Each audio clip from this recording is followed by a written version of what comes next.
Imagine 5 days of painting, painting, painting, painting, painting. Just that, only that. Immersing yourself into a creative flow and with fellow artists in the same room. That's exactly what I experienced at Aine Divine Summer School in Edinburgh. It was intense, inspiring, and absolutely unforgettable.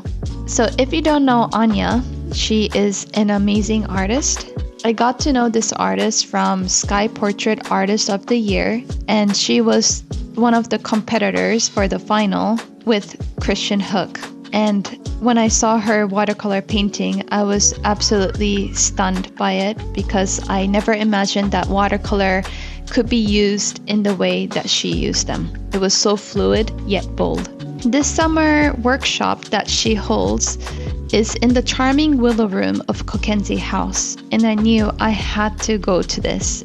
At the time living in Munich, Germany, and it was just like a 2-hour flight away.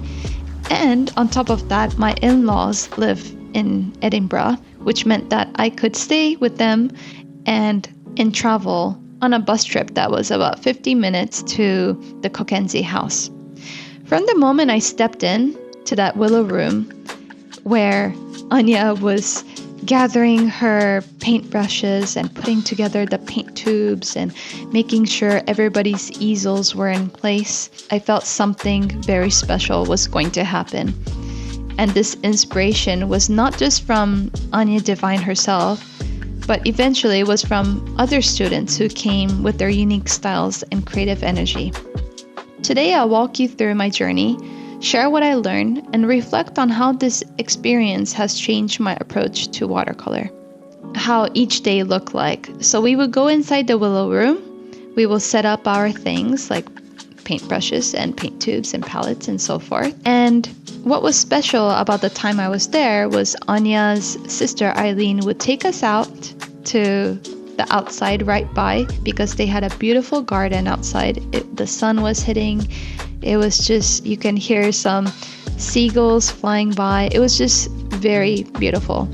And she would teach us Tai Chi for a bit. I never did Tai Chi before, but it just made me give focus and I could sense where my state of mind was. It was almost like meditation. It was lovely that all the artists gathered, did Tai Chi, came together, and then we would go inside the Willow Room.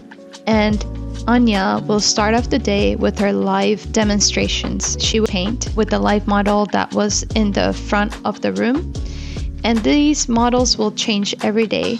And your easel will move slightly so you can get a different angle each day. And if I had to pick one thing that was the most valuable thing out of the workshop, apart from her feedback on my art and the explanation that she gave, it was her live paintings. It was just something quite different from what I saw on the Sky Portrait Artist of the Year. Maybe she evolved, but it was also maybe the amount of time that was given for her to do the live demonstrations.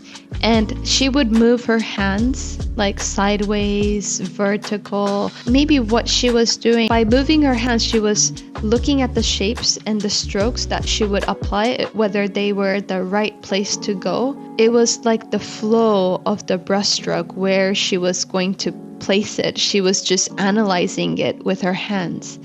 And also she often went back and forth between watercolor paper and she stepped back. And this is a common practice that artists do or should be doing in order to see if the placements are in the right place or if it looks okay as a whole, because sometimes when we're inside those small details we don't see the bigger shapes and the composition as a whole. So I think that's what she was doing, but this was the most valuable part of the whole workshop or the summer school, in my opinion. Aine has this way of pulling you out of your comfort zone, but in the gentlest, most inspiring way. She's an amazing teacher. Her painting, what's very different is that she uses only one kind of brush, which is a flat brush.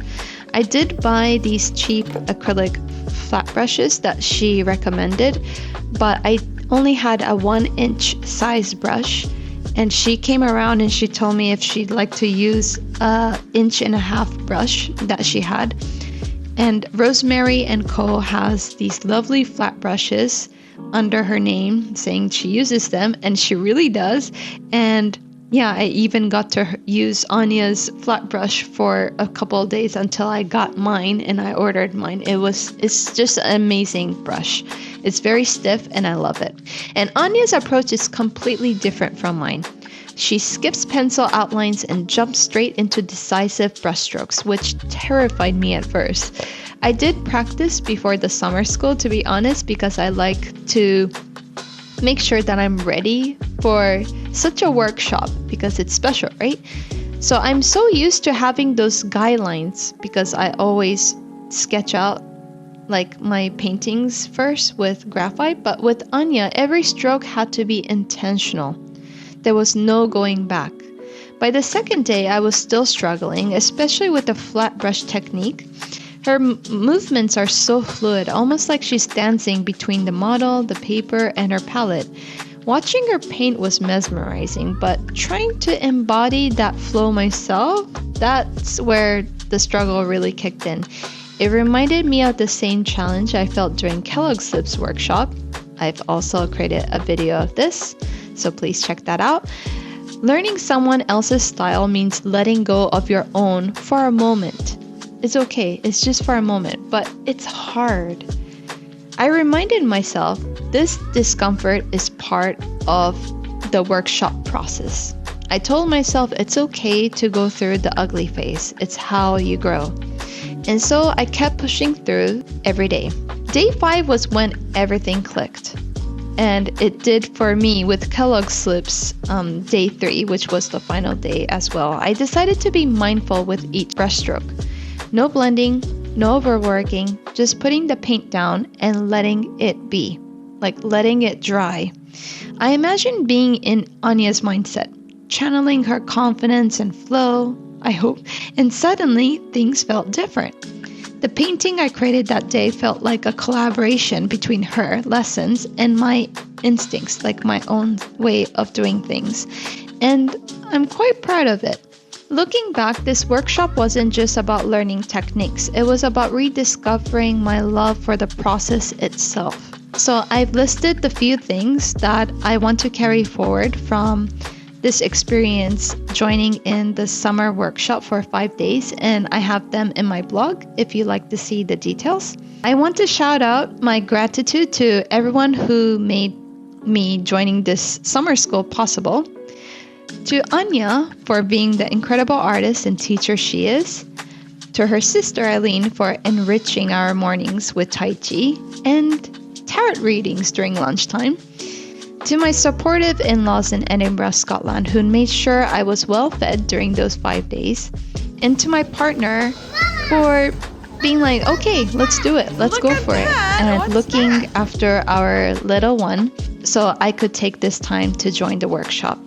Oh, and for those of you curious, I interviewed Anya for my podcast, Art, Parenthood, and Beyond, which will be live on December 25th of 2024. So don't miss it. Links in the description below. Thank you for watching. Until next time. Bye-bye.